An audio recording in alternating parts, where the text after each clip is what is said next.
ನೀನು ನಿನ್ನ ಸ್ವಾಭಿಮಾನದ ಹುಚ್ಚಿನಲ್ಲಿ ಆಟ ಆಡ್ತಾ ಇದ್ದರೆ,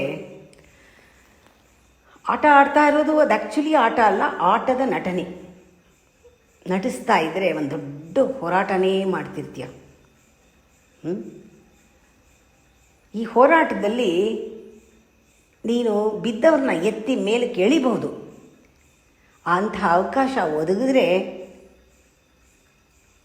ನಿನ್ನ ದೈವತ್ವನ ಮರೆತು ನೀನು ಗೋಮುಖ ವ್ಯಾಘ್ರ ಆ ರೀತಿ ಆಗಿಬಿಟ್ಟು ಎತ್ತೋ ಹಾಗೆ ನಟಿಸ್ತೀಯ, ಕೈ ಬಿಟ್ಬಿಡ್ತೀಯ. ನಿಂತವ್ರನ್ನ ಸಹಿಸದೆ ಅವರಿಗೆ ಅರಿವಿಲ್ಲದಂತೆ ಕಾಲೆಳೆದು ಬೀಳಿಸ್ತೀಯ. ಬಿದ್ದವ್ರನ್ನ ಎತ್ತಲ್ಲ, ಎತ್ತೋ ಹಾಗೆ ನಟನೆ ಮಾಡ್ತೀಯ. ನಿಂತವ್ರನ್ನ ಸಹಿಸಲ್ಲ, ಅವರು ಸ್ಟಡಿಯಾಗಿದ್ದರೆ ಜೀವನದಲ್ಲಿ ಅವ್ರನ್ನ ನಮಗೆ ಗೊತ್ತಿಲ್ಲದೆ ಕಾಲೆಳೆದು ಬೀಳಿಸ್ತೀವಿ. ನಿನ್ನ ಸಮಯಕ್ಕೆ ಯಾರನ್ನೂ ಬರೋಕ್ಕೆ ಸಮವಾಗಿ ಬರೋಕ್ಕೆ ನಿನ್ನ ಸಮಯಕ್ಕೆ ಬಿಡೋದೇ ಇಲ್ಲ.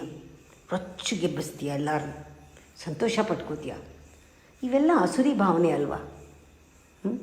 ಇದು ತಿಳ್ಕೊಂಡಾಗ ನಮಗೇನು ಹುಚ್ಚಿಡ್ದಿದೆ, ಯಾವುದರ ಹುಚ್ಚು? ಸ್ವಾಭಿಮಾನದ ಹುಚ್ಚು ಸ್ಪಷ್ಟ ಆಗುತ್ತೆ. ಇದು ಅರಿತ ಕ್ಷಣ ಹುಚ್ಚಿಳಿಯತ್ತೆ. ಇದಕ್ಕೆ ಒಂದು ಮದ್ದಿದೆ, ಅದೇ ಜ್ಞಾನ.